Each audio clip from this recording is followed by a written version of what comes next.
नमस्कार, मैं राहुल कुमार और आप देख रहे हैं समस्तीपुर लाइव। इस वक्त मोहद्दीनगर प्रखंड के हरैल पंचायत के चापर गांव में उपस्थित है। मुखिया प्रत्याशी संध्या देवी पति अजय कुमार सिंह के साथ उपस्थित हैं। ये पंचायत चुनाव में बहुत सारे लोग खड़े तो होते हैं, तो बहुत सारे वादे कर कर के जो है जनता को लुभाने का काम करते हैं। तो आइए इनसे जानते हैं, अजय जी से, जो ये पंचायत की जनता इन्हें क्यों जिताए और क्यों वोट करे। पहले तो मैं आपके चैनल के माध्यम से तमाम जनता को प्रणाम करता हूं।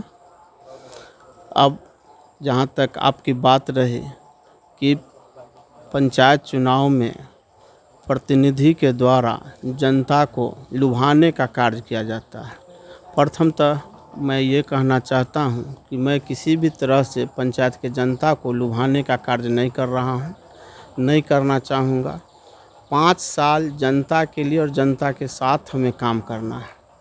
ऐसे स्थिति में जनता के मत को छीन के लेना, ठग के लेना या पैसे पर खरीद के लेना या अपने झूठे वादे से प्रलोभित करके लेना एक तरह से अपराध भी है और नैतिक भ्रष्टाचार भी है। मैं इस संबंध में कहना चाहूँगा कि मैं ऐसा कोई कार्य नहीं करूँगा जिससे कि जनता के समक्ष झूठा प्रचार जाए।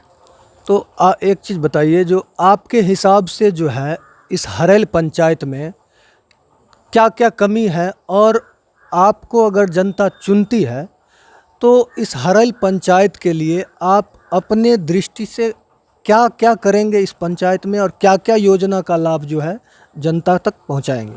प्रथम बात तो ये है कि मुखिया का जो पद है वो ग्राम पंचायत में विकास के लिए ही निर्धारित है जी। ग्राम पंचायत के क्षेत्र में होने वाले सारे विकास कार्य का कार्य मुखिया के द्वारा संपादित किया जाता है। वो सभी कार्य जो राज्य सरकार के द्वारा निर्देशित होता है या योजना में है। 2 बातें मुखिया प्रत्याशी होने के नाते भली भांति बताना चाहता हूँ। पहली बात कि हमारे यहाँ उपलब्ध संसाधन कितने हैं और उस संसाधन का सदुपयोग ग्राम पंचायत कैसे कर सकता है। मूलभूत समस्या की ओर ध्यान देना पड़ेगा, जिसमें प्रथमतः शिक्षा, स्वास्थ्य, जलवायु परिवर्तन मुख्य हैं। दूसरे, ग्राम पंचायत में नियोजन की बहुत बड़ी समस्या है। अनएम्प्लॉय के कारण 18 साल से ऊपर के लड़के शिक्षा के अभाव में, तकनीकी शिक्षा के अभाव में अपने परिवार को छोड़ के दिल्ली कलकत्ता कमाने जाते हैं। तो उससे आप क्या किस तरीके से रोजगार देंगे या क्या करेंगे। रोजगार सृजन के अंतर्गत राज्य सरकार और केंद्र सरकार के द्वारा बहुत सारे योजनाएं संचालित हैं, मुख्यतः मनरेगा हैं। दूसरे, ग्राम पंचायत में सांख्यिकी आंकड़ा यदि हो, ये जानकारी प्राप्त करने के लिए कि हमारे ग्राम पंचायत में कितने व्यक्ति साक्षर हैं, किस क्षेत्र में जागरूक हैं, उनके कार्य करने का शैली या पूर्व अनुभव क्या है। यदि इस तरह की बातें हों तो राज्य में जो भी योजनाएं चलते हैं, विभिन्न योजनाओं में उसके अनुसार विभिन्न पदाधिकारी के समक्ष अपनी समस्या, ग्राम पंचायत की समस्या रखकर नियोजन की बात की जा सकती है। ग्रामीण कुटीर उद्योग है, बहुत सारे छोटे छोटे व्यापार हैं। तो इस तरह से गांव में अधिक से अधिक लोगों को रोजगार सृजन किया जा सकता है, रोजगार सृजित किया जा सकता है। कई पंचायत में जो है कई मुद्दे उभर के आते हैं, प्रधानमंत्री आवास का और शौचालय योजना का, जिसमें लोगों से जो है पंचायत की जनता से मुखिया या वार्ड मेंबर हो, ये सारे डिमांड करते हैं। किसी से 25,000 मांगते हैं आवास के लिए, तो किसी से जो है शौचालय के लिए 2-2 हज़ार मांगते हैं। तो इस भ्रष्टाचार को आप किस नज़रिए से देखते हैं, और इस पे आप जब जनता आपको चुनेगी तो इस पे आप क्या करेंगे, किस तरीके से जो है, क्या ये भ्रष्टाचार रोक सकते हैं, किस तरह से होगा।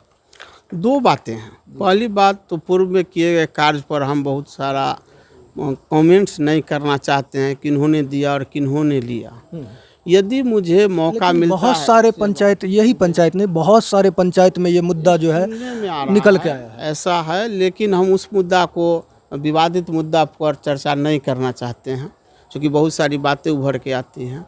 यदि मुझे मौका मिला तो ये जो आपका कहना है कि भ्रष्टाचार एक समस्या है, अब इंदिरा आवास में और शौचालय योजना में 2000 और 25,000 का, तो ये नहीं होगा यदि इस कार्य में पारदर्शिता हो।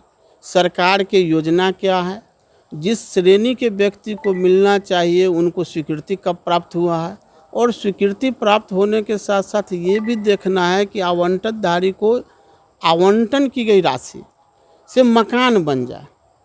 भ्रष्टाचार इसलिए भी हो रहा है कि जो आदमी का पूर्व से मकान बना हुआ है, 2 मंजिला मकान बना हुआ है, तो उनको इस श्रेणी में ले लिया गया है। तो इसका भ्रष्टाचार का जिम्मेवार कौन है?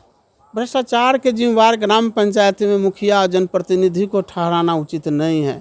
इसके लिए एजेंसीज हैं जो कार्य करते हैं, आवास सहायक हैं, प्रखंड विकास पदाधिकारी हैं, जो बिना जांच किए हुए वैसे व्यक्ति को आवंटित कर देते हैं जिनको ऑलरेडी पूर्व से मकान बना हुआ है। तो जब मकान बना हुआ है और मकान का पैसा लेना है, तो बीच के जो अधिकारी कर्मचारी वर्ग के लोग हैं वो चाहते हैं कि हम, आप नाजायज़ ले रहे हैं तो हमको भी नाजायज़ दीजिए। तो इसको इस तरह से लेना कि ये भ्रष्टाचार है।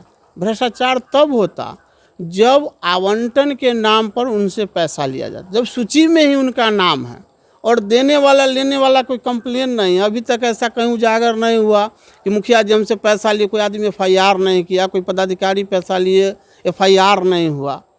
तो ये सुनने में आता है, यदि उनसे जाके पूछे तो उन्होंने कहता है कि हमने कोई पैसा नहीं दिया। उनकी मकान को देखिए तो 2 मंजिला मकान ऑलरेडी बना हुआ है। तो इस तरह के भ्रष्टाचार के श्रेणी में लाना मेरी समस्या, इस पर कोई चर्चा करना हम अभी इसके लिए सक्षम नहीं हैं। तो इस वक्त आप देख रहे थे समस्तीपुर लाइव न्यूज।